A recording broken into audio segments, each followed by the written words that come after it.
Hello there, my name is Carly Balsley, and this is my multimodal presentation for EGS 301 entitled Misogyny in the U.S. Entertainment Industry.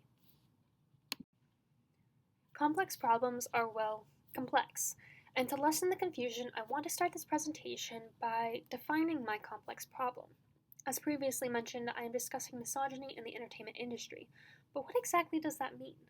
Misogyny, as defined by the Merriam-Webster Dictionary, is the hatred of, aversion to, or prejudice against women. When looking at the etymological background, or the word's origins, we can see the word is comprised of the Greek word meaning to hate and the Greek word meaning women. Now that we've defined misogyny, we must look at the other component of the problem, the entertainment industry. As stated by Cornell Law School, the entertainment industry can be defined as an entity that creates, produces, promotes, or distributes a work of entertainment intended to be heard, read, viewed, or otherwise experienced by an audience. This states that anything from books to news articles to movies are deemed part of that entertainment industry. So now that we have defined each part of the problem, we can look at misogyny in the context of media and the entertainment industry. There are three main forms of misogyny in the entertainment industry: underrepresentation or erasure, misrepresentation or stereotyping, and motivated advertisement. Each play an important role in perpetuating misogynistic practices in the industry. The first form we will discuss is underrepresentation or erasure. What do you see in this photo? Some may see the Avengers and some may see superheroes. But if you look at this from a social perspective, you can see that there's a 5-to-1 ratio of men versus women. This is due to the lack of representation or the erasure of women in this film.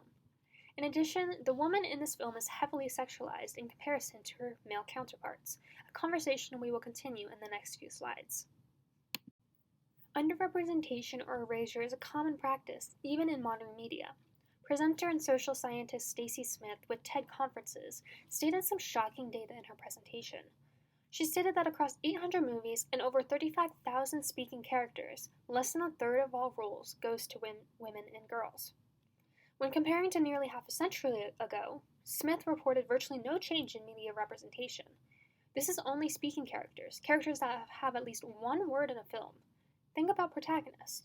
In comparison, protagonists are even less likely to be female, with only 32 of the 100 top films in 2015 depicting a female lead or co-lead.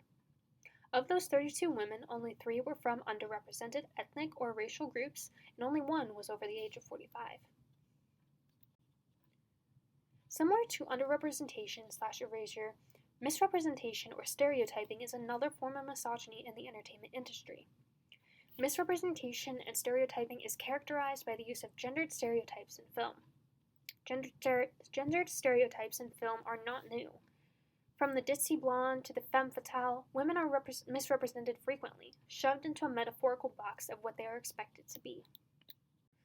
Psychologist Fabrizio Santinicolo and his corresponding authors define gender stereotypes as an extremely simplified concept of attitudes and behaviors considered normal and appropriate for men and women in a specific culture. This oversimplification can result in unrealistic expectations. Additionally, stereotypes impact the portrayals of women in media. For example, TED Talk presenter Isabel Marison shows how even in children's shows, oftentimes characters are represented as stereotypical women and girls. In addition to this, it has been shown that in order to perpetuate these stereotypes, women are 3 times as likely to be shown in sexually revealing clothing, partially naked, and they're far more likely to be thin. Now, if you're anything like me, this slide should make you uncomfortable. These images are examples of motivated advertisement, or the use of sexual innuendos in marketing.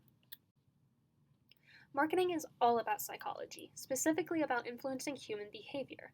Reason states that 37% of ads are sexual in nature, with the women being the catalyst for depicting that sexuality.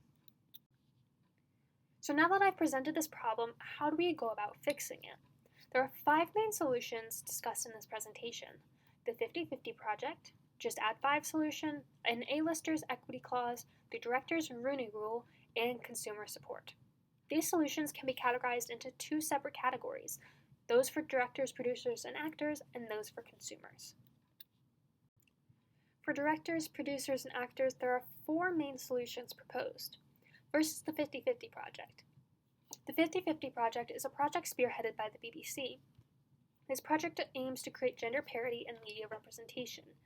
As the BBC states, journalists and producers across the BBC have been tackling the gender issue by rethinking whom they are putting in front of the camera, with the goal of achieving 50/50 gender representation every month.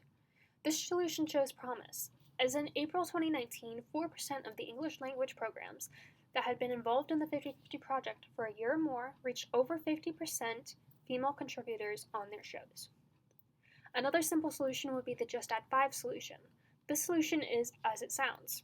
By adding 5 speaking female characters to the next year's top 100 films, a norm would arise after only 3 contiguous years. This would help to create gender parity in media for the first time in over half a century. The A-listers equity clause includes high-profile actors in on the movement against misogyny in the industry. If A-lister celebrities are to put an equity clause in their contracts, then the likelihood of gender parity in media, both in front of and behind the camera, would likely skyrocket. The last proposed solution for directors, producers, and actors is a Rooney Rule for hiring directors. The Rooney Rule originates in the NFL, which states that if a team wants to hire a coach outside of the organization, they must interview an underrepresented candidate. So, if we were to apply this to the entertainment industry, if a producer wanted to hire a new director or an actor for their film, they must interview an underrepresented director or actor instead of defaulting to the straight white male. As Smith states, executives and agents can make sure that underrepresented individuals like women and people of color are interviewed for directorial positions. It may seem like common knowledge that directors, actors, and producers have the power to change the media. Consumers, however, can be just as powerful as those making the films. Consumers can make or break the entertainment industry, and with this in mind, in order to fight against misogyny in the industry, consumers must support stories, films, and other forms of media created with the help of and about women. Additionally, they must show interest in diverse films and in diversely directed films. Lastly, another form of support could come in the form of financial support, whether that be buying tickets through a local theater versus a chain theater, or donating money to a women's directorial cause. Now that I've told you this information, you may ask, why should I care? Well, misogyny can have overt and negative effects on an individual and its population. As Santonicolo and authors state, exposure to stereotyping, objectifying, and sexualized representations appears to be consistently linked with negative consequences on health, physical and mental health, as well as fostering sexism, violence, and gender inequality and inequity. So keep this in mind the next time you engage in a piece of media. And here are my sources. Thank you for watching.